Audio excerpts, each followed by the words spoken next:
Welcome to the podcast where my guests and I talk about anything and everything from sports, relationships, politics, movies to TV shows, current events, and conspiracy theories. No topic is ever off limits, and it's always uncensored. I'm Ben Borges, and this is Man Chatter.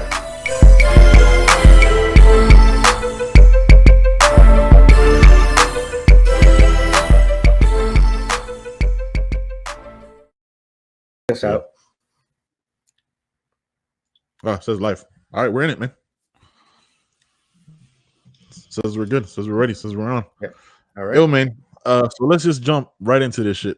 No. Dude, not yet. Oh. First, I want to give you an update. All right. This is a milestone. All right. This is a milestone I've been looking forward to for 2 weeks now. Yesterday was my first day in 2 weeks since my boys were savagely assaulted by these incompetent VA doctors that I hit the gym. And we had to do it right. Leg day. That's right. I was nervous. I didn't know what to expect. I didn't know how they were going to react. But I'm good. Okay, so the milestone is out of the way. The update is done. All right, let's get into it. Is it really a milestone? Is it really a milestone if it's only been 2 weeks? Is that how low of a bar you set? It's progress. Hey, man. That's true. Welcome. Congrats on your boys recovering, bro. Yeah. Yo, that was totally off guard. I love that we didn't even talk about that beforehand. That was a genuine reaction with that laugh. Yeah, I wasn't trying to tell you beforehand. I wanted to catch you off guard, but you know. It was 2 weeks ago since we had the Don't Clip Me Bro podcast. That's right. Man, that's crazy, bro. All right. Damn. So you iced them like I told you to ice them, and that helps. So you were good, no pain. No, everything's good. All right, we're not gonna spend 20 minutes on your balls. No, we're done. That was it. That was the update. That was it.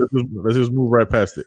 So, what is the fact that we were so fucking wrong on our predictions of the Fury and Wilder fight? Like, I know, like, real shit. Like, I at no point, I don't remember what everything you said. You know what I mean? But I at no point thought Fury was gonna knock him out. I didn't think he was gonna smash him. That was 7 rounds of. It looked like I was in there boxing. Like it was. Like we were talking about it during the fight. Like it was hard to watch. I was first of all not incorrect. I did say that Fury was going to win the fight. I didn't say it was going to be by TKO. Right. I thought he would win and go the distance. Right. I didn't think that Wilder would be able to outbox Fury. But he looking back at Wilder's rematches, he's the one that's done better on his rematches. He did it against Ortiz, against God, what was that dude's name who he took the title from initially? Yeah. So he's always looked better in his rematches. But boy, here's the hot take, right? Here's the overreaction hot take, which is, holy shit, Wilder has been exposed, right? This is right. He needs to learn how to box. He's got one shot and one weapon and only one go-to, and that's it. And other than that, he doesn't know how to do anything else. That's the heat of the moment overreaction. But truthfully, it's not far from the truth. If you saw how he reacted to some shots, but before he started bleeding and he lost his equilibrium, because I think that's what happened. He ruptured his eardrum and his equilibrium was off. His legs were done the next 5 rounds after that. And he was just trying to survive. Like he wasn't going to win that fight. He wasn't going to knock anyone out, but he was going to try to, like he said, go out on his shield. And I give him credit for that. Which means die, though, right? Like, exactly. I hate when fighters say that. Like I hate, like no, bro. You have like 7 kids. I'm glad his corner threw in the towel. I'm proud of that corner to do that. Because yes, he's 34 years old. His brain got punished for 7. Those were all, he could not stop anything. He was catching hands. He couldn't fucking dodge anything. Yeah, and here's the thing. His corner. I thought his corner should have thrown in the 2 rounds earlier. The towel in the like in the 5th. Yeah. In the 5th, it was over. Like it was like I would have been like, yo, man, you're not coming back out. Forget about it. Like we got too much. Like there's still other fights for him to have. Like in a year when he recovers, You know what I mean? He can still make money. He's 34, bro. Like he's actually. I know Fury looks like shit, but Fury's 3 years younger. 31, yeah. That's what 31, 30, drugs and all that shit and he does looked to you. 50. He does. Yeah. Heroin, fucking. I mean, the guy was almost 400 But he pounds, had bro. to lose a ton of weight. But, I mean, when you're putting your body through all that, right? The drugs, the alcohol, the eating, and gaining that much weight, and then to go back the other way and lose all that, it's rough. You're putting your body through hell. But yeah, look, it's not a complete overreaction. I think Wilder really has been exposed, and I went back after the fact, after that fight, and I saw some more of his fights because I saw some of the analysis after this fight where people were saying that there were illegal shots behind the head. Yeah. The truth is, Wilder's the one that's known for being the one that uses illegal shots. Yeah. These crazy ass windmill shots where he's like just going up and down. Like it doesn't look like a boxer. He doesn't, I went back and I tried to watch it objectively, and he really seems like he's just kind of throwing haymakers, and just the one thing that connects is that right hand. When he throws it, if you're in range, he doesn't even he doesn't even set it up. He doesn't give you like a jab. He doesn't do anything. He just waits. I mean, I thought the fight. I mean, obviously this is hindsight, hot takes, right? Mm-hmm. Like I thought as soon as the fight was completely changed when Fury came out running in the first round. Like it took him off his front foot. Yeah. And Wilder could not recover. Like Wilder is a one-hitter quitter guy. Like that's who he is. I mean, he had 41 of those motherfuckers, right? Like, but there was always that chance. Like when is he gonna meet that boxer to outbox him? Like there was debatable that he was losing the Luis Ortiz fight when he fought the Cuban the first time. Yep. And you go back and watch that fight. Ortiz was outboxing him, but he caught him. Yeah. You know what I mean? He got rocked in that one, but this one, and he got catching Ortiz with illegal hits too. Exactly. When he got hit with that overhand, boy, I mean, Fury lifted him off the ground, man. Like it was nasty. It was. But I watched that heavyweight eliminator fight right before it. I don't know if you had a chance to watch that. I didn't watch it. And one of the guys that was boxing, one of them was the IBF, whatever title Anthony Joshua holds, right? He was beaten by Anthony Joshua in his first title defense. And then the guy that he was fighting, the guy that he was fighting was Charles Martin, the guy, and then he fought, what was that dude's name? Gerald Washington. That's like the poor man's version. Yeah, that's a poor man's version of Deontay Wilder, because that dude is strong, former football player. Yep. And Wilder has a little bit more movement, is a little bit more athletic, is not as stiff. But that when I saw that fight, I was like, they're the same guy. One is just a little bit more seasoned, has had better training, but it's the same dude. It's just like he's got one shot, and he's got a hell of a shot. But that's what he's got. But before we go any farther, he had his eardrum ruptured, and he was still able to stand up. Like he took some shots, and he stayed on his feet. He somehow, right? He tried to hug Fury, but the fact that he was able to stay on his feet, he tried to survive. But not many people can do that. Not many people can survive the amount of shots that he took and still stand up and make it through 5 more rounds after that. So I mean, you got to give him credit. He's got a chin. Yeah, and you're going through because he didn't. I mean, he got knocked down a bunch. I mean, a lot of them weren't. I don't consider them knockdowns. A lot of them were slips just because he couldn't get his legs under him. Right? Yeah, he was leaning forward trying to hug. Yeah, exactly. Like except for like that first one, that was a clear knockdown. All the other ones were like slips. He just couldn't. His legs were wobbly as shit, man. Like after that knockdown, he never had his legs again. I mean, for him, he is a warrior in my book, man. Like, listen, Fury, it was never questioned. We never doubted it. Fury was the better boxer. Fury has the better skill. I think he's the best boxer in the world, right? At that weight to do what he does, he will mash Joshua. It would be a closer fight because Joshua's a better boxer, but Fury is better than him. You know what I mean? So that's the one I want to see next. You know what I mean? Because that's two pure boxers. Yeah. But who knows when that happens? Because I think is Joshua younger than Fury? I think so. Joshua, I think he's younger than Fury. Yeah, but not by they're pretty young. Like Man, listen, like I said, like I told you on the last podcast, Fury is. I wasn't rooting for one guy over the other. I'm a big fan of both fighters. You know what I mean? Deontay Wilder's still going to be exciting to watch. His next fight, I'm going to watch just to see how he recovers from his first loss ever. You know what I mean? The guy's 42-1-1. You know what I mean? And there's no shame in losing to the best heavyweight of this generation. I mean, Fury beat Klitschko in Russia, and now he beat Wilder in Vegas. Like, there's no like he's the man, bro. He's the man. Yeah, he's the one to beat. No doubt about it. Yeah, without a doubt, bro. Without a fucking doubt, man. Dude, so what the fuck? Why are you wearing that sweater, man? What color is that, bro? I'm sorry. I didn't mean to wait 11 minutes, but I had to ask. That's not red, right? And that's not maroon. What is that? Fuchsia? That is fuchsia. All right. Man, the kid had to do it. Fuchsia, baby blue, gray slacks. Yes, the kid. That's right. The kid had to do it. That's right. All right. I had to do it. I had to stun on them at work. They don't know. They weren't ready to deal with this at work. No, nobody stunts in a fuchsia sweater, bro. That's not a thing that people stunt in. Hey. You fucking financier. Don't hate. That's right. Hey. Fucking. Hey, man. Do you sit at a cubicle? Like, what the fuck is your job? Like, you sit at a cubicle all day? Like, obviously, the shit you can't. You know what I mean? You just sit at a cubicle and look at them? I have one, but like today I was in meetings all day and like, you know, the glass conference room.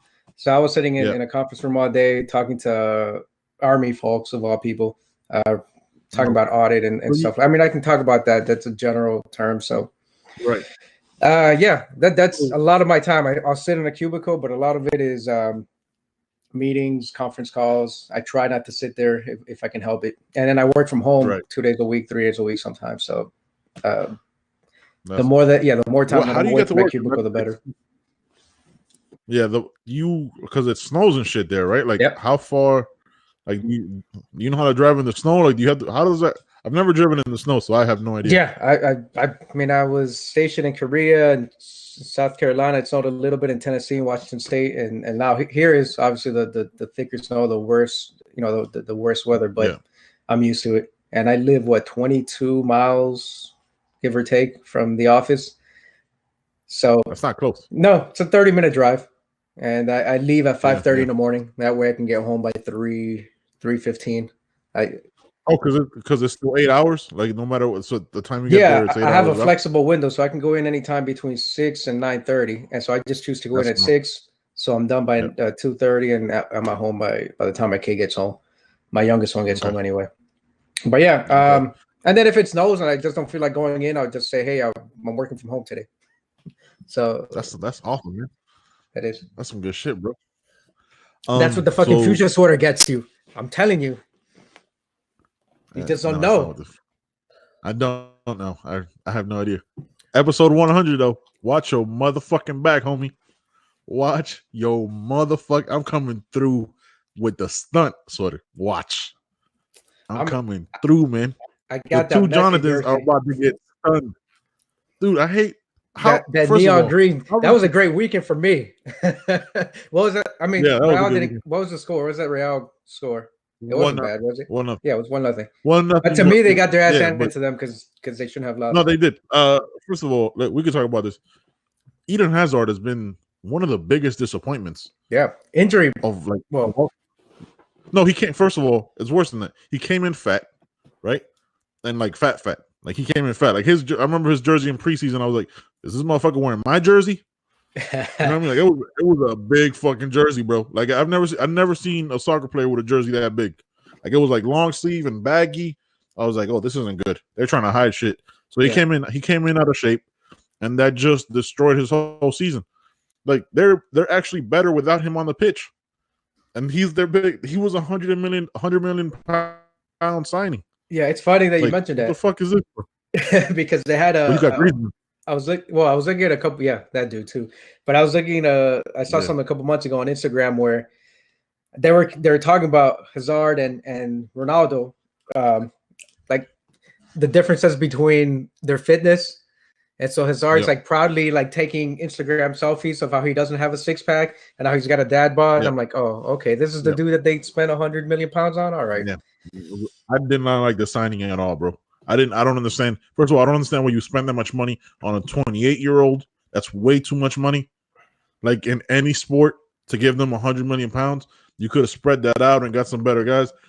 Like their best players are their cheaper players. Like you got I think he's from, I want to say Paraguay, bro. I can't, like Fede. There's a guy named Fede Valverde, which is like their new like CDM. I think he might be from Uruguay or Paraguay. One of those guys. I don't know which one. I'm sure I'll get a fucking text tomorrow from my boy Danny, who he's a huge Real Madrid fan too. So he'll tell me. But dude, like their better players are the younger. You got like Rodrigo, which is Brazilian, which can't play in a Clásico, which is next Sunday. I want to say the first. Right? Shit, is it? Federico Valverde. Bro. First of all, he is from Uruguay. Come on, of course. Thank you. Yeah. Fine. I knew it was one of the guys. You got him, and then you got Vinicius, which is another baller from Brazil. You got Bale that's in and out. You know what I mean? But he's always injured because he plays golf so fucking much. He literally gets hurt playing golf because he has a bad drive. Like his form is terrible, so he keeps hurting his back. Like fucking idiot, stop playing golf, man. Like Tiger Woods. Fucking moron. At 3 p.m. That's El Clásico. So it's not a bad time. 3 p.m. on Sunday. Is it Sunday? Yeah. Sunday, right? Yeah, the first. Okay. I think we might have my mom on Sunday on the podcast after the Clásico. Obviously, we'll watch the Clásico, talk about that, and then my mom will join us. Because she's been talking about, she loves this. She loves, just talking. And you've known my mom for 25, as long as you know me. So I think Wednesday we'll have the second Jonathan. We got to figure out a very funny name for that podcast. We'll talk about that offline. I've thought of a couple, but they're a little bit stupid. So we'll talk about that. But I'm excited, man, dude. Of course. I mean, we're almost at episode 100. We've done what? I think you and I have probably done 30 together at this point. Like if you go back to like In My Own Words. Yeah, we did. I did a couple with you when it was In My Own Words, and I think when did I actually start coming on more regularly? Around episode 80. I think it was like 82, 85. I looked on my hard drive, and I think it was like around episode like 79. Then you like missed 2, and then came back around 82, and I think we've been doing it ever since. I don't think I've done one alone in a while, so. And it's a lot easier to do it this way, bro. You know how fucking boring it was to like talk to yourself, because it just comes off like a rant. You know what I mean? Because it's hard like trying to fill in that space. Yeah, man, it was boring. You know what I mean? It was boring listening to your shit. I had to fast forward. Man, first of all, don't be disrespectful. All right, I mean, let's talk about this. Let's talk about how fucking funny are the Tom Segura Spanish podcast, bro. Bro, his mom. I haven't seen them all, but just that first one you sent me, and I think that was episode 5 with his mom. Called Charo. My god, bro. Yeah, Charo. Bro, he speaks. I like the way. Yeah, he does. Yeah. He does. Yeah, he does really well, bro. Really fucking well. It's surprising. And he struggles a little bit, but he struggles. It. Yeah. Like he's like, and he's coming out with a special in Spanish on Netflix. Yeah. I was like, I gotta watch that shit. Yeah. Bro, the shit he was saying to his mom. I think that's where he's gonna film it. Yeah. Yeah. The shit he was telling to his mom, just cussing. I was like, I could picture me doing that to my mom, like from a distance though. Yeah. Like just saying bad words and just being in complete fear. Because all he's saying is like how to say fuck in different Spanish words. Right. No, it's funny because his mom, the way that his mom reacts too, she's like, ¿Pero qué es eso? Por favor, no, conmigo no. Cuéntale eso a otra persona, pero conmigo no esas groserías, por favor. Like, palabras. Please. ¿Pero qué te pasa? ¿Qué te pasa? No, don't say that garbage around me. Come on. Yeah, qué barbaridad. And then they were talking about what were they talking about? Her dating when she went to when she met his father. Yeah. And he goes, but he just wanted to fuck, right? She's like, what are you? She's like, of course he did, but you don't have to say it that way. It's called making love. Yeah, exactly. No, él quería culiar. I was like, yo, dude, that's your mom. Which is a Venezuelan, like, you're saying Colombian term. But yeah. Yeah. No, it's Panamanian too. Uh-huh. I mean, we all have similar things. We do. Look, that was really fucking funny, man. That shit. He has another one out. I saw it today because I subscribed to the page. Yeah. There's another one out with some, I think, Spanish comedian that I want to check out. Like, I sent it to like my family in Panama. Mm-hmm. My uncle were like, "Don't me mandes esa vulgaridades." Vulgaridad. That's a hell of a word. I was like, bro. I was like, hey man, it's just jokes. Like, god damn, man. All right, I'm sorry. Thought you'd enjoy it. Like, we grew up listening to fucking Alvaro Higuera on the radio. All of a sudden, this guy's too much. The fuck out of here, bro. Yeah, like Alvaro Higuera would tell these nasty ass jokes on the radio every Sunday and shit. Or there'd be like recordings on a what's that shit on a 45. Fuck out of here, bro. Be all right. Is that what it was? I don't know. A vinyl recording. I don't know. Alvaro Higuera was like the Spanish Richard Pryor. If you don't know who Alvaro Higuera is. Alvaro Higuera, and another Spanish icon is Walter Mercado, right? That'd be another one. I mean, I wouldn't call him a comedian, but yeah. No, I'm saying icon. I'm talking like Spanish icons. Oh yeah. Motherfucker. The first guy who made everybody know, oh, okay, there's gays out there, boy. They were like, what is going on? Yeah, but he wasn't. He flew out of the closet with his capes, right? That dude had some crazy capes. Just fucking out. that boy was. I mean, that dude was. Hey, more power to him. There was no shame in his game with rhinestones, and he was like the makeup. Yeah, the makeup, the rhinestones, the feathers, the capes. Yeah, all sorts of shit. I mean, all the fucking the hands and shit. Like, I'm gonna have to find a clip of Walter Mercado, bro. Bro, we gotta throw that shit. Matter of fact, try to find that shit, bro. Like, let's do like a screen share or something. I'll be honest with you, by the way, okay? Walter Mercado looks like every Puerto Rican aunt out there because the makeup and the hair. He could have been. He's a dude, or he's a Puerto Rican aunt. And una titi, like the titi, whatever. Yeah. That is every Puerto Rican aunt, bro. Holy fuck. Yes, because you always had that one aunt that had that like short haircut that was like fucking. And he had it fluffed out or whatever he did. Had it fluffed out and it was like perfectly back. Every Latino has like an aunt like that. Yeah. I don't think any. Hold on, I'm trying to. No, all my aunts have like the fucking get your manager haircut. Like they have like the shorter hair. I was gonna say they don't have like the like some of these older Caucasian women still have like the feathered haircut from like the 1980s, like their or 70s, like their what is it, Bridget Fonda or whoever had Charlie's Angels haircut. Yeah, that's all around me, bro. All this. You see when you're here, bro. They're gonna take you around. Like you see all these fucking retirees on golf carts. Motherfuckers don't drive cars around me, bro. Like everybody's on a golf cart because there's golf courses everywhere. You live by the villages, right? Yep. Yeah, I have my neighbors. I told you they're all like in their 60s, 70s, 80s. Like the dude on that corner right there who sold his house a couple months ago. They bought a house 20 minutes from here. They moved to a smaller place, but they have a place down there in the villages.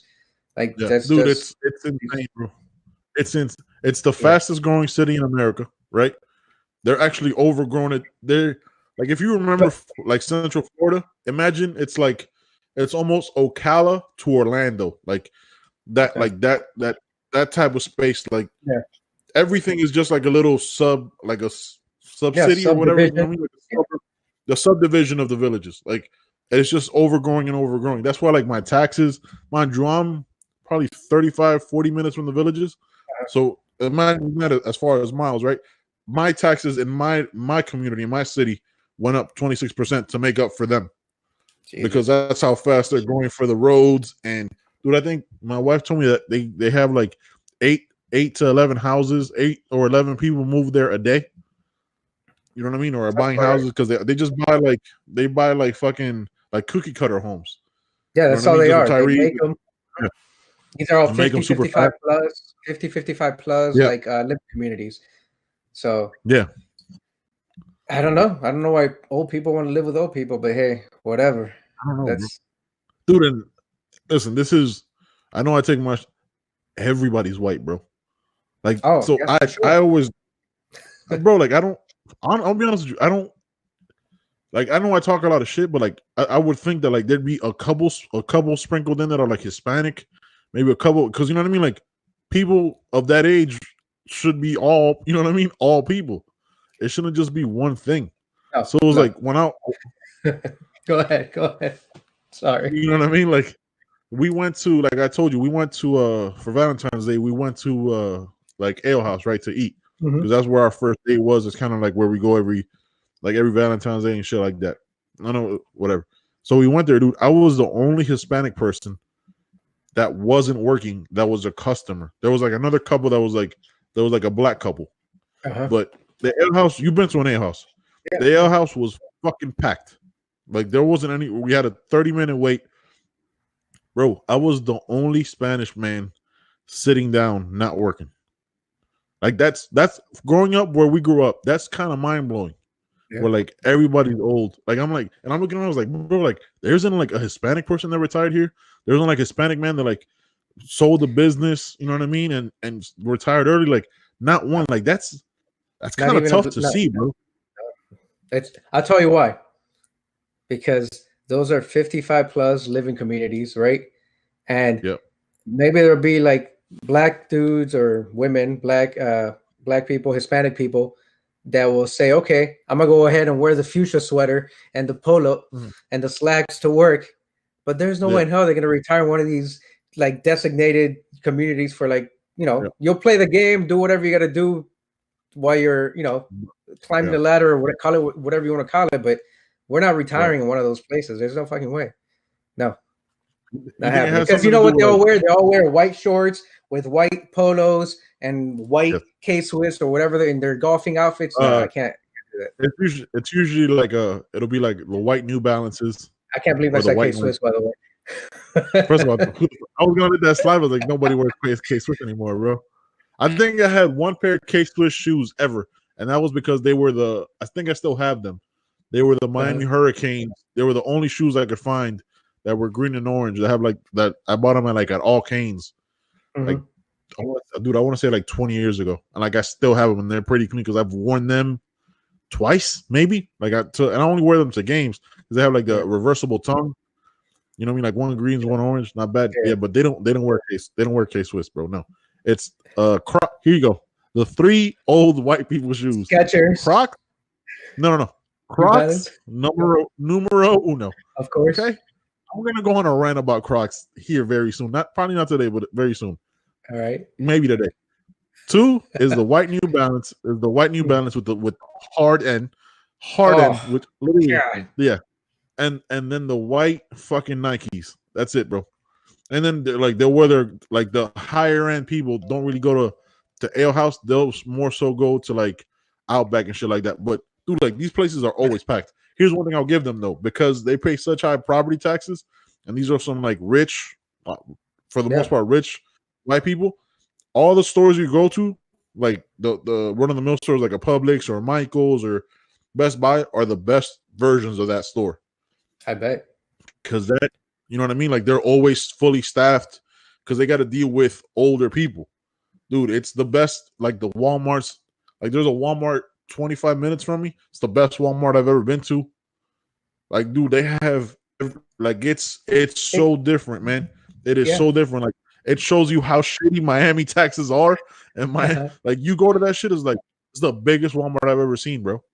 Yeah, it's like I've seen big Walmarts, right? but it's like everyone's acting. Everyone's like faking it. They got to be on their best behavior because they got to deal with these old people. I mean, that they have to cater to them because that's what the villages are, and they're expanding. Yeah. No, Miami taxes. Fuck that. Like you go to Miami for what? So I can get yelled at by the cashier? Get the fuck out of here. That's why I don't miss Miami. Like, you gonna buy this shit or what? And then she tosses it at me. Lo vas a comprar, okay, pero ¿por qué están en la línea? That's Miami. That's Miami in a nutshell. That's Miami, bro. Like, hey, bitch, I'm trying to buy gum. The fuck? Yeah, dude. Like, I went to that, but that's also where I was racially profiled by the lady who was, you know what I mean, the Walmart greeter that like stopped sweeping. So there's also that version to it. It's just a little, it's a little uncomfortable, but Again, I live in a very red county, so it's strange, so do I. So do I. And I mean, this is Ohio's a red state, and the little suburb that I live in, they call it the city of Strongsville. I don't know why they call it a city, but whatever, it's a city. Right.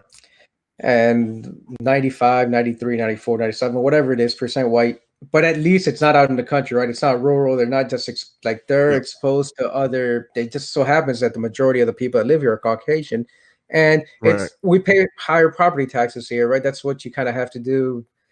Unfortunately, if you want your kids to go to public schools that are funded, well, they're going to be funded through property taxes. And so that's what we end up doing. And I end up being, my family ends up being the family that makes up the entire minority for this community. But that's okay. Good. You do what you got to do. Because that way, when Javi graduates, he'll be that one minority with really good grades that'll get into a really good college. You know what I mean? He better. I'm not doing all this. Yeah. No, I said it a long time ago. He talks about like Georgia. He was talking about Georgia Tech and MIT and Caltech before he knew what those places were. And that's what's up. But I mean, then he's. I don't want to put all that pressure on him either. But he's kind of doing it on his own. He's did what he did with the PSAT and all that stuff. And I want him to continue to challenge himself and not to take these easy classes. We want him to take the honors classes and the AP classes later on in high school. And whether he gets an A or not, that's besides the point. But he needs to continue to just challenge himself that way. Because if not, then why are we going to buying a house where property taxes are higher so you can go to a school that offers those programs? So how's your older son doing, man? Tony, right? Yeah, man. He is about to finish his sophomore year. He's a computer science major. And what school is he going to? He's going to Cleveland State, which is downtown. Okay. It's probably a 15-20 minute walk from where I work. So I work downtown. He goes to school downtown. Yeah. So he stays at home and just commutes? Like he take him there, or he stays on campus? Okay. Yeah. That's what's up, man. Dude, I haven't seen him since your wedding, bro. Yeah, he was yeah, I remember. Yeah. I damn, that's so long ago, man. He's 20. Dude, when we start talking like that, like, you know what I mean? Because you got married, 12 years ago, 2008, right? Yeah. Like, it just makes me feel so old, man. Like, I was like, holy fuck, bro. Like, how is it that all that time has flown by, man? We've known each other, I mean, damn near, I just round up to fuck it. Who cares? Yeah, there's you know what I mean? 96, something like that. 95, 96. Some fucking crazy. Yeah, dude, I'm 3 weeks or 2 weeks, whatever, from fucking 36 years old. Like, it's fucking crazy, man. It's crazy, dude. No, man. But yeah, dude, I wanted to ask you something. I'm gonna bring it up with the second Jonathan, because you were the first, right? You were the first Jonathan. Then there was a second. Is he the second coming? Yeah, no, he's not the fucking Messiah. Let's not. Even though he would say that shit. Right? Of course he would. He's Jonathan. Of course, exactly. Both dude. I sent it because he works in I forget it. He does something with computers, right? Like, okay, he does like, he's not I want to say IT, but like on a high level, he works for like he's done. Both you guys have actually very similar, like done very well for yourselves, and he talks the same shit. So he knows some graphic designers. So I sent him a picture of you in that sweater, and I sent not that story. Yeah, and he goes, "Oh man, he goes, very vibrant, like every Jonathan should be." You should have sent him the one in the fuchsia sweater. Then he would have been like, "Oh yeah, definitely a Jonathan. He knows what's up." He goes, "No, he goes." I sent it to him last night. Yeah, exactly. Very vibrant, just like every Jonathan should be. I was like, "Yo, you fucking idiot." I was like, "Well, that guy's fucking ridiculous, man. He's good people though, man. That guy's always good." But the reason why I wanted to have both of you on, well, you're my co-host, so you're always on, or we're the co-host, whatever the fuck. Is every time, and we can talk about it a little bit now. Mm-hmm. It's a little bit political, right? Like every time I have conversations with people about, like, you know what I mean, that are discussing the whole Bernie Sanders thing, and they start calling him a communist and a socialist and all that stuff, they always go, "Oh, what do you want to turn this into Venezuela?" So my question is, so my question, I know. So my question is always like, hey man, so how in depth do you know the socioeconomic issues that led to Venezuela becoming a dictatorship? Like, and they were like, oh, I was like, what? Tell me, what do you know about Scandinavia, or you know what I mean, or anything like that? I was like, I think you know what I mean, like the European model. Tell me what you know about that. I was like, dude, like that's all they say though. Like they just say Venezuela, and like it bothers me, right? Because like myself and being Hispanic, I don't know all the details of what it took to Venezuela to be almost a failed state. You know what I mean? That it is. I don't remember at any point fucking Chavez saying like, yo, man, I want to get people health care. You know what I mean? He was just like, yo, I'm gonna take this shit by any means necessary. Yeah, he attempted a coup before he actually took over. So there wasn't like he had attempted a coup before. But right. You mentioned that, and I when you started talking about Bernie and then Venezuela, and I had to keep my mouth shut there and let you finish because Friday night I was at a beer tasting, and my neighbor, right, super Trump supporter, and everyone that I drink with, they're all like they're older people, and they're all super big Trump supporters, and he keeps talking about like, oh, I'm gonna bring him over from the dark side. I'm like, nah, I'm good. I'm good where I'm at. I'm good where I'm at. Yeah. But so we're having drinks. We're doing this beer tasting, and I hear one of my neighbors talking to a new person or someone that sat down on the table next to us. They just start talking politics. I don't know why. I just want to go. Every time they try to start talking politics with me, I'm like, look, dude, I'm here to have a beer, enjoy this snack, this dessert. I don't want to talk politics. I came here to enjoy myself. It's like you guys do that when you go to like your Republican club because they're part of the Republican. There's a club here or whatever. So I'm like, you do that when in your own time. Don't involve me. Right. But I heard 3 chairs down. One of my neighbors started talking to some new guy that sat down there, and I heard Bernie, and then I heard Venezuela, and like my ears fucking perked up, and I was like, wait, what? And then he started talking about how Venezuela was this beacon of what every South American country should have been, or aspired to be in the 80s and 90s. And he was true. That's what every South American country aspired to be. Venezuela had this, there's this model, this economic model. And of course they had this oil, right? Which is the greatest resource that they've squandered it because of the people that have been in charge over the last 20 years. But yeah, because of that resource, they were able to accomplish quite a few things. And then, but that was his point, that if we follow what Bernie Sanders wants to do, we're going to end up like Venezuela. But what is he? Bernie's Democratic socialist, right? That model is more along the lines of the Nordic model. Countries like Finland and Sweden and Denmark and Norway and Iceland, and that's what they follow, right? And you can call it a welfare state, which is not what Americans know. Americans hear welfare state and they think the welfare system that we have in this country where people are given just barely enough to get by, and then it doesn't give anyone any incentive. So the welfare state is not that. What people think when they hear the word welfare, they don't start reading into it and what it is. Now, is that system, the Nordic model, sustainable? I don't know, because it's been like that since like for the past 50 years. So it's worked, and they've had to tweak it here and there, but the bulk of it is that I'm going to say free, and then I'll it's not free, right? But free healthcare for everyone, rich, poor, middle class, whatever, alike. Free education to everyone.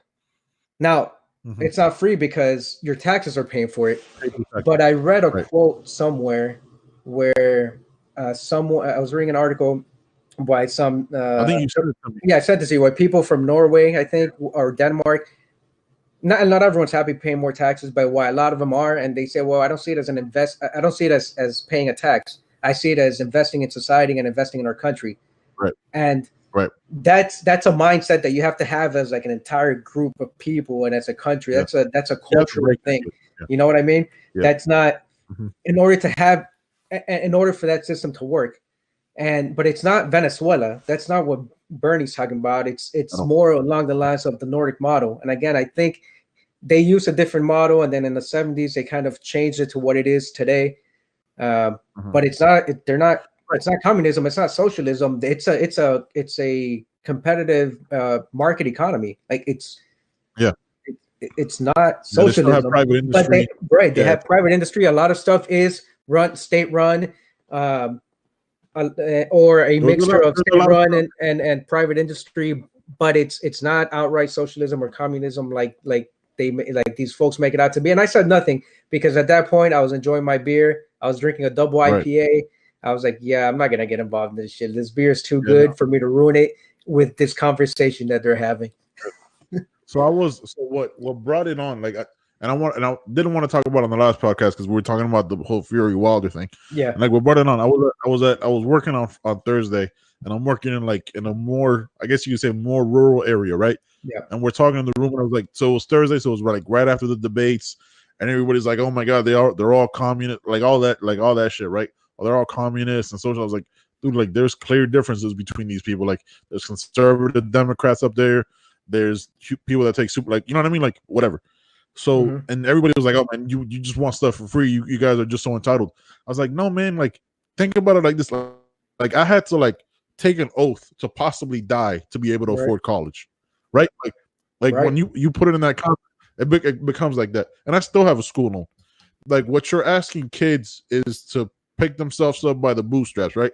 Like how you said, like it has to become a societal change. It has to become a paradigm shift in that way, right? Where if you have to pick yourself up by the bootstrap, your two choices, right, for your kids, and if I had kids, are get a minimum wage job or have insane student loans, or the third choice, which is rare, have parents that are able to afford to cover for your college. Like, you know what I mean? Be it that they were in the military and they could pass on the GI Bill to you, or so on and so forth. That's it. Like that's a very slim percentage of people that can do that. But there's a fourth one, like, right? And this is an elitist kind of way of looking at it.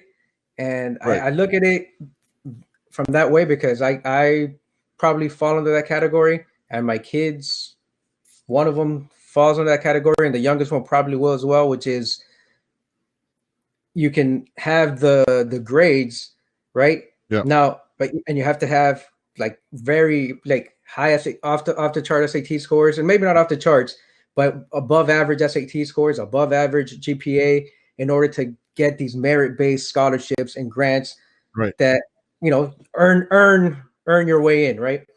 But and I say it's elitist because everyone has the opportunity to get the grades, but not everyone has the same lifestyle at home that'll afford kids to be able to study. Or if my son has trouble with certain topics, we can afford a tutor or whatever it is that he needs to supplement his learning or his education. So I didn't need that when I was growing up, and because we were dirt poor, that's just what it was. Florida had the Florida Bright Future Scholarship. If you scored over a certain thing on your SATs and you had a GPA over a certain threshold, then you got either 75% or 100% of tuition paid.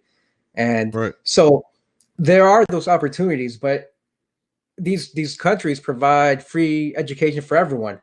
Now, some people will go on and study finance. Some people will go on and study other things that they can, that their intellect will allow them to study, whatever that is, whether it's college or there's a trade, but it's free for them to continue to develop those skills. And over here, it's not. Over here, you have to pay to learn. It's crazy.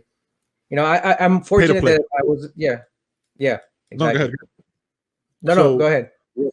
So what I was getting at is like you have to switch the way you look at that, right? Like I'm talking with people like in the room. I'm talking with people who are generations above me, right? Like 2-3 like these are older people. Mm-hmm. So they're like, oh, to me it was so easy to get. It was like it cost me like $5,000 to buy a house or whatever. You know what I mean? Or it was like you can't buy anything now. Like you can't buy a car for $5,000, a good car, right? So like I was like, look, you have to realize there's inflation and whatever. And I was like, right now the choice is to survive and make a living wage. You have to almost put yourself in indentured servitude to a loan. You know what I mean? In a way, because it's fucking ridiculous that you have to get, like, I have friends that have $200,000 loans or You know what I mean? Or 40, 60, $70,000 loans. And I was talking to one of my boys. He's actually been on the podcast before. And I was talking to him because we were talking about the whole Bernie thing. I was like, bro, like you just gotta figure, like people just gotta figure it out. And I was like, yeah, look, dude, I get that, right? Like I understand that because you went through this stuff and I've gone through this stuff. Like if I had a choice, yeah, dude, like if I looked at it on a micro scale, I was like, no, man, I fucking couldn't get it, so they shouldn't get it. Like that's not how, because all you're gonna have is generations of more and more debt that aren't gonna be able to buy homes. Like I don't understand. Like I personally, and I really don't. Like I don't know if you think about this shit. Like, and I think about it in those conversations. Like societally, like I don't know how you survive that, because you know what I mean. Like that's such a small group of people, right? Who are gonna have the right SAT scores and all that stuff. That becomes a smaller group, right? Right. And in that same time, people have less and less, right? And it's not saying that you should take away from the rich because they're rich. No, man. It's the fact that to have the ability to have more rich and successful people, you can't put them in debt for the rest of their lives. Dude, I work with a guy that's probably in his 60s that just paid off, like went back to school late in life, that just paid off his school loans.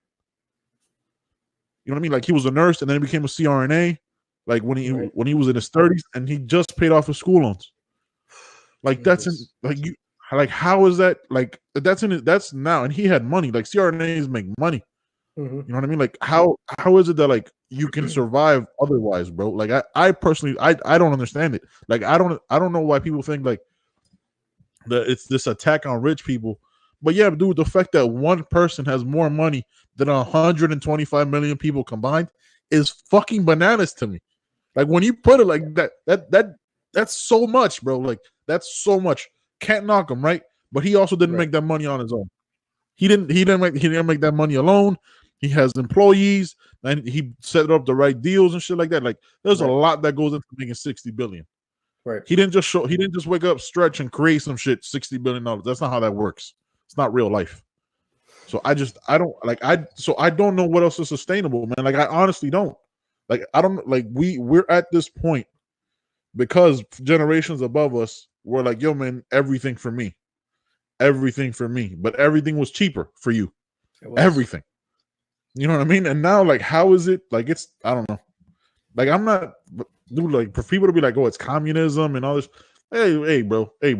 We're just trying to expand Medicare so everybody gets it. We already got the shit. Like, what are we talking about here?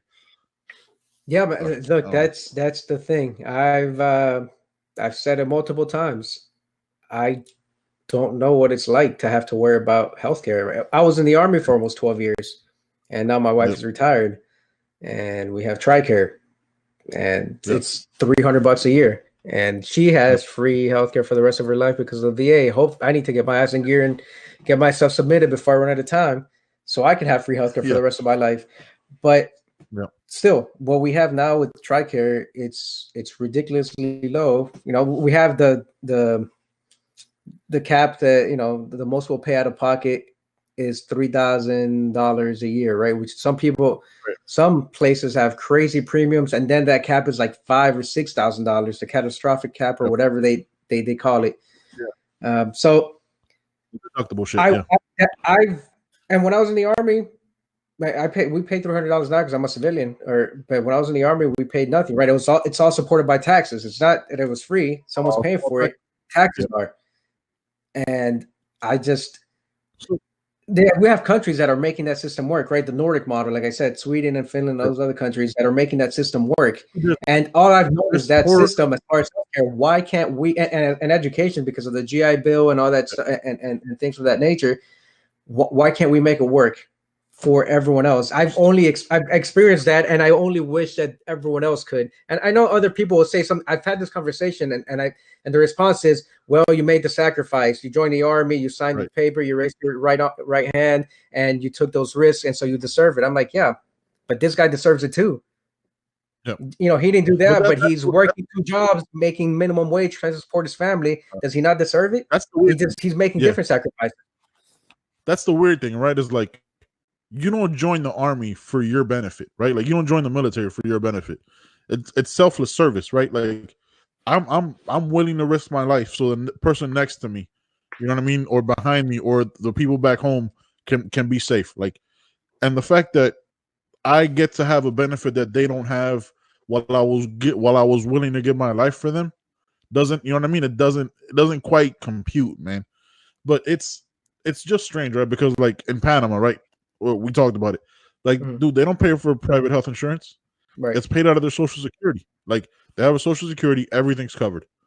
You know what I mean? Like, it's so weird, bro. Like, I guess when people, I don't understand how people have the disconnect that we already have socialistic policies, right? Like, you have the fire department, you have the police department, you have teachers. All these things are funded through taxes. That's all it is. Let's simplify it, right? It's things that are funded through taxes. I showed you my W-2. You saw what I paid last year in fucking in health insurance, right? Again, and that's not a knock on my employer. My employer has nothing to do with that, right? Like, I don't. It's who the insurance is and what market they set at whatever arbitrary number they want to make up. Right? Like, they sit in a conference room that's made of glass, probably covered in gold, and they pick numbers out of their ass, and that's what you're gonna have to pay. And it varies from month to month. Like I've told you, I don't know if I told you, or I was like I was seeing a therapist, and then from 1 week to the next, that therapist no longer took my insurance. So then you're shit out of luck, and you got to figure out some other shit. Like that's how arbitrary and insane health insurance is. And everybody I've talked to, because I work in the medical field, everybody I talk to go, "Hey man, we do need to do something about health insurance." Okay, but what, bro? Like what is the change? Like, the only person talking about a change is Bernie Sanders. And this isn't like a Bernie thing, like we're going on a whole thing, but it's like we all know there's an issue, right? We all know there's a problem with this model. Like, not addressing it and just being like shrugging your shoulders about it. You gotta understand, like, it's not gonna get any easier. Shrugging your shoulders is what got us to this point. You know what I mean? It's tough to have that conversation when, going back to that thing on Friday where those guys were talking about what happens if Bernie gets elected. Well, Venezuela's going to happen, and that's the talking point, and that's what it is. But that's not what it is. It's a different model. Yeah. But that's not whatever news they're watching, whatever their source is. They've chosen to say this. It's going to be another Venezuela, and it's tough to change. It's a mindset thing. It's a cultural thing. And when you have the majority of people that support us, whether it's a particular party or candidate, and that's how they feel, how are you going to change however many people that is, right? The voting public, and that's how they feel. And it's incorrect information, but that is what they believe in deep down in their soul and their heart, that if Bernie Sanders gets elected, Venezuela is going to occur, because that's what he's preaching. When in fact, the democratic socialism is closer to the Nordic model, which doesn't mean communism or socialism, but those words, right? Those are the people hear those words like socialism and or the welfare state, and then they just focus in on those two words and take it out of context. It's I don't know how we change it. We do need to change it, but if people aren't open to speaking, or if certain parties are going to feed their rhetoric to their constituents, and they're going to buy into that, I don't know how you change that. I don't. Yeah, I don't know. Like, I mean, the only reason, like, again, we don't do, the only reason we're having this conversation is because, like, you're Venezuelan, the other Jonathan is Venezuelan. You know what I mean? So like it bothered, like, I just looked at her like on a personal level, like that bothered me. I was like, dude, like, you don't know the socioeconomic issues that happen, or the policies that happen, or the fact that it was a coup. Like, you don't know, oh, it's just going to be Venezuela. I was like, what are we talking about? Now, I will say this one thing, to not be like, because I'm not a Bernie Sanders I'm not getting a Bernie Sanders tattoo on my chest or anything like that. You know what I mean? I like his policy on, like, the one thing I could see him that's going to be a big issue, which is the shit that he said yesterday on 60 Minutes. What he condoned like everything Castro did, but he goes, hey man, but he gave Cuba literacy. Like, he taught them how to read. You know what I mean? Like, or like, you kind of have to be careful with that type of, you know what I mean? Yeah. You kind of have to be careful with that kind of stuff, because anytime you say anything complimentary, you know what I mean, and you're in that position, especially when they're already thinking Especially when they're thinking you're a communist and all that shit. I was like, hey, bro, careful. Like, it doesn't matter that Trump wanted to suck Kim Jong-un's dick and said that he's a lovely person and wrote him a beautiful letter.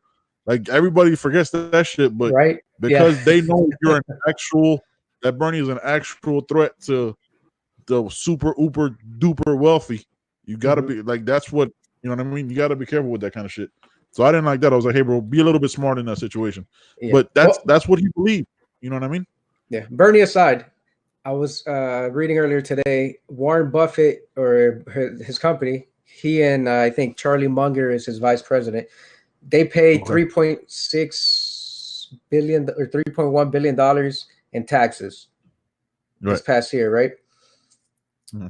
That makes up 1.5% of corporate taxes that were paid out of all the corporate entities in the U.S. Yeah.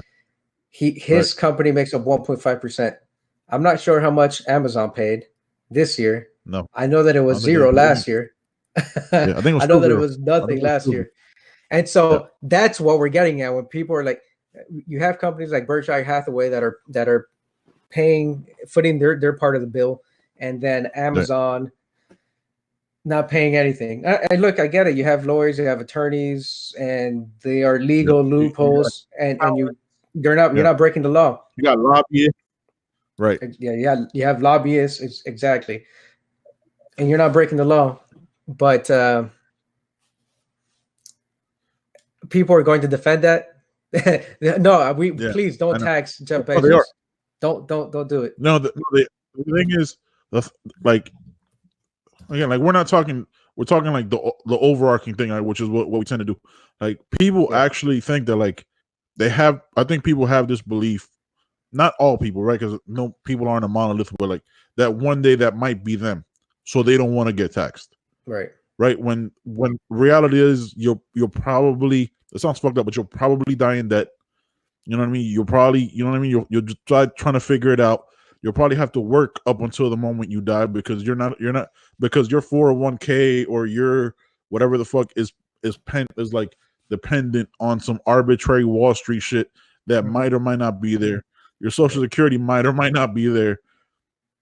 So you're just kind of flying by the seat of your pants when, like, all that's being said is like, hey, man, they shouldn't have.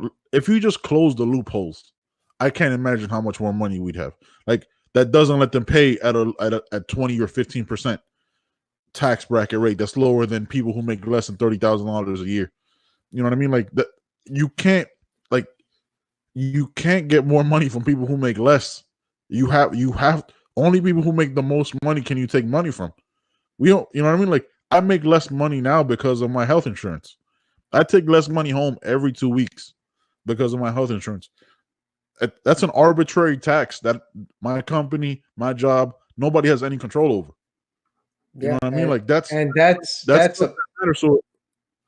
That blew my mind when you showed me that, man. That is nuts. Like, because that's why the system. That's why they don't want to change the system. You see how much money is in that? That's yeah. And that's just you, dude. Like, and that's just me. Like, that again, it's anecdotal. Like, but you saw the numbers. Like, that's fucking insane, right? Like, even if my company covers a percentage of it, which they do, you know what I mean? Like, that's a lot of money that's taken out of my pocket. Which on top of that doesn't cover all of my insurance, and then they could just, like, if God forbid, if I had some kind of disease or, you know what I mean, or got cancer, like, they can decide to stop covering you. Like, what the fuck are we talking about here? Like, hey, man, you used up all your money, bitch. I've been paying you for 7 years, and you took all my money, and you just and you still have out of pocket costs. Yeah, and they raise their price. Exactly. Like, dude, like, that's the conversations that need to be had. Is like, I don't understand how you could just be like, well, too bad, you're gonna become Venezuela. I was like, bro, there's 45 million people uninsured, another 27 million underinsured that are Americans. Like, these aren't like undocumented immigrants that you could give a fuck less about. Like, these are American citizens that are fucking dying, bro. 45,000 people die every year because they don't have insurance. The fuck are we talking about, man? Like, I don't understand why it's like this thing that becomes an attack on you as a person. Like, how is it an attack? Yeah. I don't understand why people take it so, like, I don't understand why people take it so personally while I'm taking it personally. You know what I mean? Like it doesn't compute, man. For me, it's just like, hey, bro, maybe people shouldn't die. Like that's all I'm saying. And we're on two completely opposite ends of the spectrum, right? Because you're paying that ridiculous sum of money that you're paying, and I am living in this like fantasy world that very few people kind of get to live in. But your fantasy world actually exists, right? Like it's attainable, right? Like it's everybody I know that is a staunch Trump supporter that was or Republican that was in the military. All of them use the VA. I was like, what do you use the VA? The VA socialist. Like that's socialized medicine. Yeah. Well, but I only pay $50 and I get all my stuff done. But that's socialized medicine. Like the stuff you're saying that we're going to turn supported by taxes. That's supported by taxes. That's socialized medicine. Like you're doing the shit right now. That's part of the welfare state. You know what I mean? Like it's like those two things. Like you can't connect those dots. Like it's right there, right? VA, socialized medicine. What are we talking about? What? No, they refuse to. When you point it out to them like that, there's no way that they how can they continue to argue against it? Because buying fucking stages. Yeah. Huh? Yeah. Okay. You run out of reasons to support a particular, ideology, but at some point I don't think they need reasons. They're like, well, I don't care. Yes, I'm getting it. Yeah. So what? but I'm gonna vote, but I'm not gonna vote for it because I don't care about everyone else. I'm already getting it, so I'm good. I'm covered. Exactly. It's just like, again, like I didn't like want to talk about this as long, but it just bothered me how everybody just says Venezuela. I was like, bro, what the fuck do you know about Venezuela? Like what? You know what I mean? Like I was like, bro, like what do you like? Name a city in Venezuela. That's what I want to say. I was like, name one city. Like so like, we're gonna become Venezuela. Oh, we're gonna have a dictator, bro. We're gonna that's what it is. There's dictators, there's Russia, there's Cubans, there's Mexican cartels, there's drug money. Yeah. That's what's running that government, and why people are in power, whether he's a puppet or not, because there's too much money to be had. That's why it is the way it is. That's why they are freaking leeching off of that country and depleting its resources and starving their people because they are enriching themselves. Yep. And that's what it is. And not because they want to run a welfare state as in giving universal health care and free education to the people of their country. No, because that's happening. Yeah, well, supported by taxes. That's what the welfare state is, right? So you pay higher taxes. It's substantially higher taxes. I think the average taxes paid in those countries, like in Denmark, is 43%, 45%. But they also make a higher. Their wages are also a little bit higher than it is here. Right. And so when you don't have to worry about paying for education and being tied down to that education, that loan for the next 20 or 30 years of your life, or having to worry that a medical emergency is going to put you in $50,000 worth of debt or more. That changes your outlook on life. Like that's why those countries also rate higher on there's a happiness scale as far as like they rate, and those countries, those Nordic countries, usually rate higher. Yeah, they pay more taxes, but at the end of the day, they have a more comfortable way of living. They don't have to worry that they have 5 weeks. I mean, so many other things that go along with that, right? They have 5 weeks of vacation. I think not every country, but quite a few of those countries have a year of maternity leave, and they can get up to half of that paid. So half will be unpaid, but the other half will be paid. You get financial benefits from the government.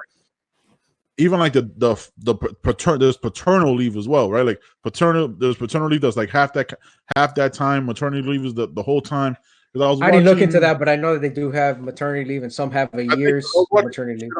I was watching shit on Netflix, and there was like equality or like things you don't know or whatever, like a breakdown of gender equality and like the pay and shit like that. So they were talking about like these places where women are leaders and all that stuff, and they broke down like, look, even the fathers get leave, and they yes, they have it for half the amount of time because they don't have to recover, and the mother has to have a connection. Like the dad will be gone, have paid leave for 6 months, and the mom will have it for a year, but her salary doesn't change. You know what I mean? But like the or whatever, she gets paid for that year, but the father only gets paid for that salary for 6 months or whatever the fuck it is. Like the numbers, I'm just using like arbitrary numbers. Like it could be less or more. Like I'm not exactly sure, but whatever it is, the father gets half of that and so on. Like it's I don't like again, man. Like I don't understand how the current model as it stands is sustainable for future generations, right? Like to make a living, like just and it's not, bro. Like it's not even to be like, oh, I just give me $100,000 a year and I don't want to do shit. Like I don't think anybody's ever said that.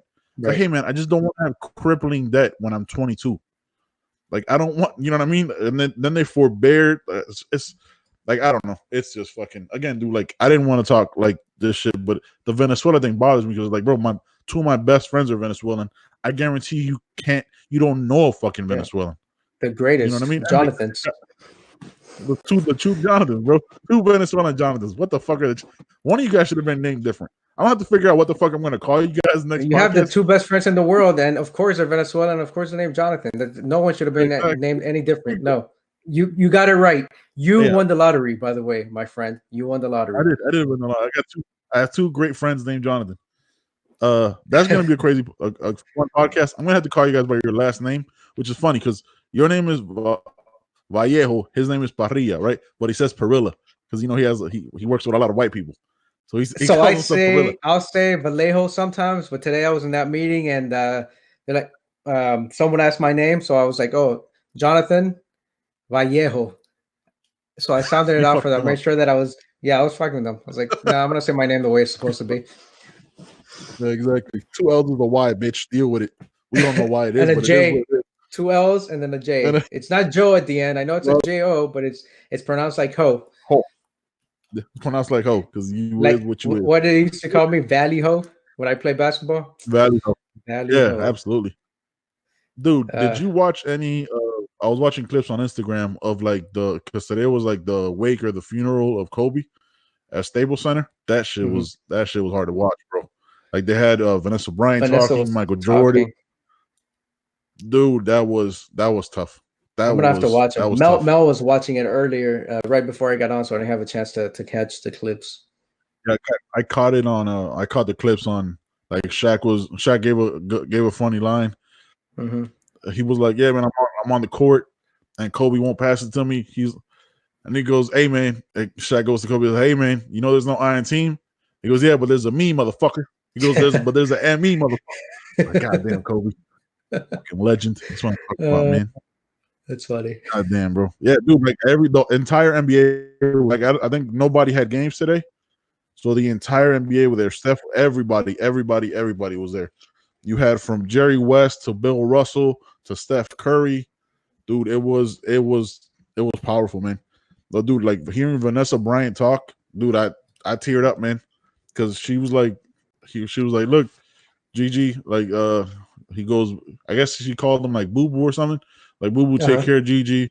We'll see you soon. Like, dude, it was so hard. Fucking Michael Jordan was ugly crying. Dude, he had a good one too, though. You're going to have to watch it. He goes, man, I'm paraphrasing, right? He goes, man, I fucked up.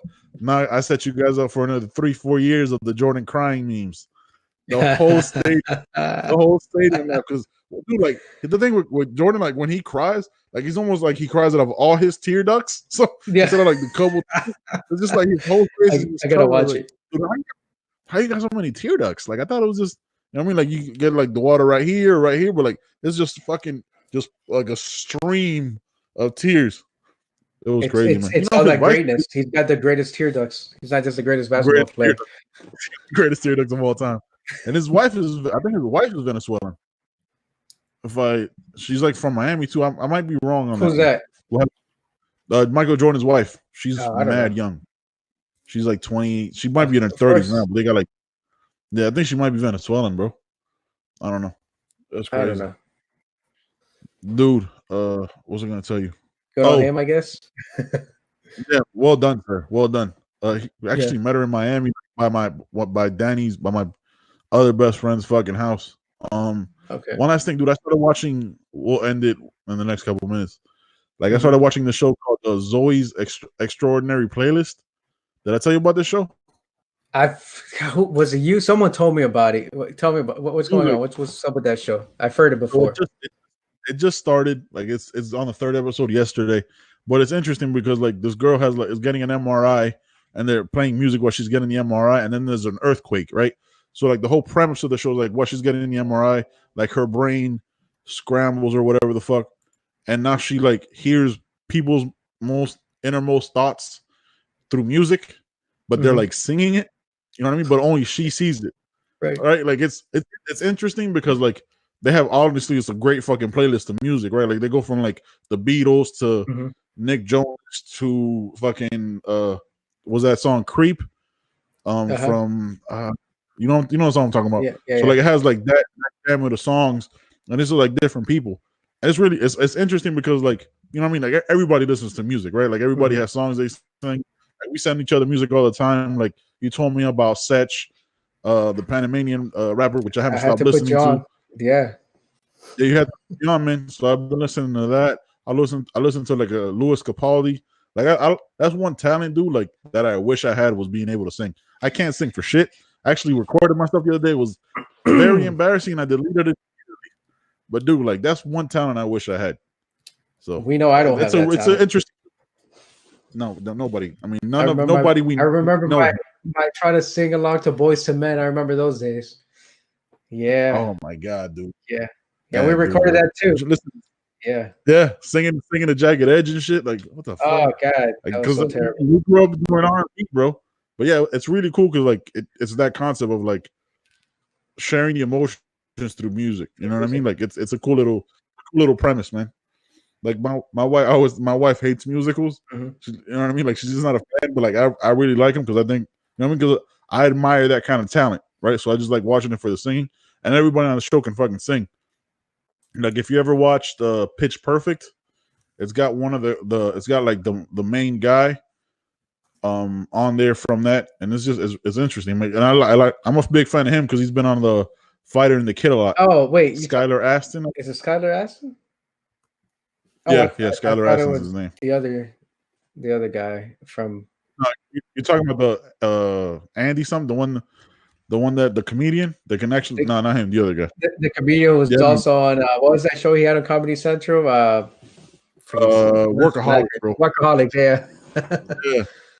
Dude, there was a movie that they did, the Workaholic guys on Netflix that was fucking hilarious, bro. Fuck, I forget the name of it now, but it was fucking hilarious, man. What is that on Netflix? Is Always Extraordinary Playlist? Is that no? That's on NBC. Do you still have YouTube TV or do you watch? Yeah, I got YouTube TV. Yeah, so just add it to your like your library, and then all three of them will be on there. It's interesting, man. I really enjoy it just because I mean everybody's really talented. It's just dude, singing is like that's why I watch all the singing shows and shit. It's like a guilty pleasure. It's like that's one talent I wish I had. I can't sing for shit, but I was like, man, that's powerful shit. That's why like that Garbage Man that I told you about, it got me. I was like, bro, this dude, we got to play. We'll play that on maybe the next show we do. And I was like, dude, this motherfucker, if you haven't watched it, this motherfucker can sing, and he doesn't know what the fuck he's doing. Like he doesn't know how to sing. He just can. Okay. The guy goes, do you know how to warm? Lionel Richie goes, you know how to warm up? He goes, I don't even know what that means. He's like from like some small town in Mississippi. Yeah. He's like, can you hold a note? I was like, I don't. What do you mean hold a note? What key? Like he doesn't know anything. But the dude is just. But he's got the talent. Really good. Yeah, he's got the fucking talent. I used to see. I don't watch them anymore, but I used to watch these singing shows for the opposite reason. That's why I used to love American Idol in the early stages. So I can just laugh my ass off at these ridiculous people. I was like, I needed a good. I think I started watching it in Korea. I'm sure they still watch them, but I don't watch it anymore. But in Korea, that's when I started watching it. They still have those bad singers. There was like one girl yesterday who was like sounding like a dolphin, bro. Yeah. I was like, what? I was like, here's what bothered me. Like, you don't have any friends to tell you the truth? Hey, listen here, Jackie. Let's sit down for a second. They're hoping she gets on the show for that reason. Yeah, I know. Like you can't sing. Like I feel like that's a version of bullying. You know what I mean? Like you should tell your friends their limits and as far as talent. You know, like, hey man, listen here, Jonathan. You're never gonna be in the NBA. You know what I mean? Like there's certain things where that's never gonna happen. Muggsy Bogues. Teddy No. Dupay played for the Gators. He was a beast. Yeah, but you weren't at no point were we ever that good, bro. I'm motherfucker can shoot. Mike Miller played on that team too. Yeah, he did. So I think this is the part where Episode 100 is next. I'm gonna be dressed like motherfucking Jonathan. I'm gonna dress up for that episode. It's gonna be the two Jonathans and me. And we are, I don't know what the fuck. Probably you guys are just gonna be shitting on me the entire podcast. That's probably what's gonna happen because that's what's happening in the group chat. Look, you know what? I'm glad that you're gonna dress up because I've been carrying this podcast stylistic wise for the last 21 episodes, 79. Yeah, I can't. I can't use up. I can't use up all my. I can't use up all that swag, my sweater swag, my sweater game on a fucking podcast. I gotta save some of that for other days of the week. Which means I can wear my Venezuela jersey or I can wear my neon green Messi jersey. I don't know. Barcelona plays tomorrow, and Real plays on Wednesday. Yeah, I think. Yeah. Liverpool won today, bitch. Undefeated in EPL. They came back 3-2. Good for you. They play a bunch of clubs. Yeah, I mean, they don't really have anybody. Dude, they're up like 30 points. They should just rest people and try to win the Champions League again. I mean, fuck it. They're not going to lose the lead. Like, just rest everybody and play the young kids. What were you going to say about me carrying this podcast with my I know. Definitely wasn't going to say that. Clothing? No, not at all. Definitely not flawless. At some point, I hope and assume you're going to run out of sweaters, right? Like, by episode 200, you're going to start, like, doubling up. I got beige, I got blue, 167 gray. What is this, like the red carpet where you can't wear the same shit you wore to like a award show 2 years ago? Dude, we used to record this shit before we started doing video. We fucking record on like a tank top and a t-shirt. You know what I mean? Like before we started doing video, now we gotta I gotta put on clothes and shit. It's fucking crazy, man.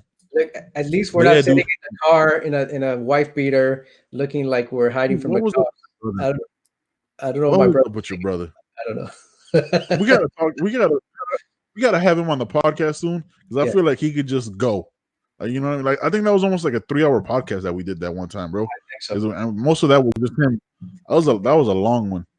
We gotta have him on the podcast soon. We gotta check up on him. I haven't talked to him.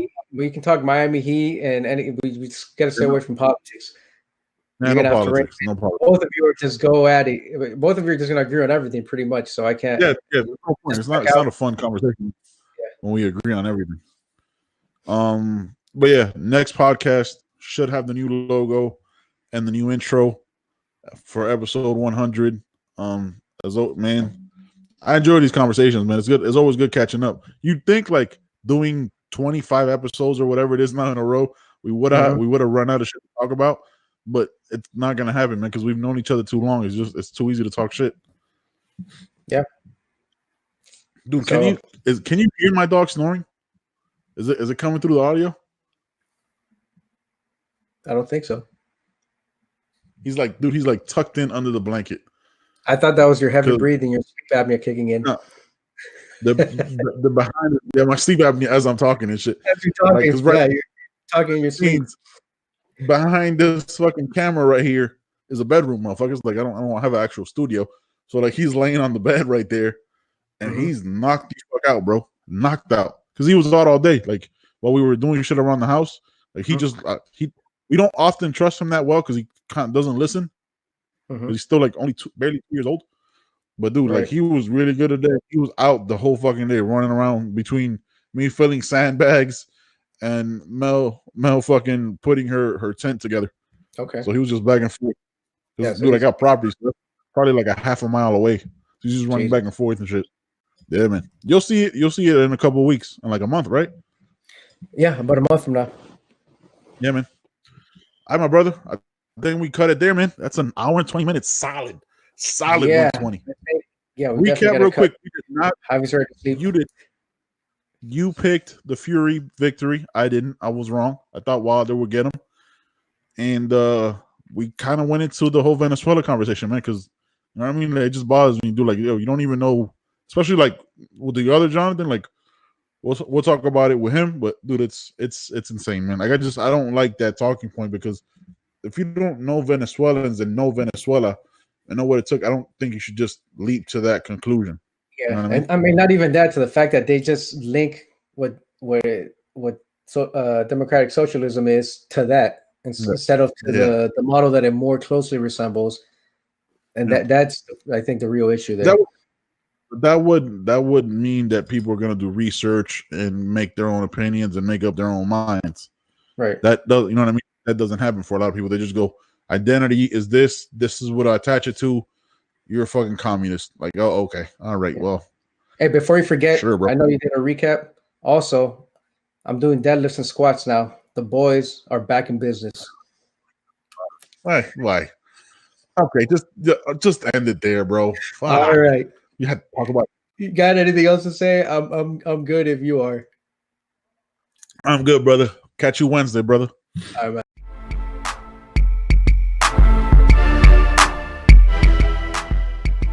Thanks for listening to the Man Chatter Podcast with your host, as always, Ben Borges. Till next time, peace.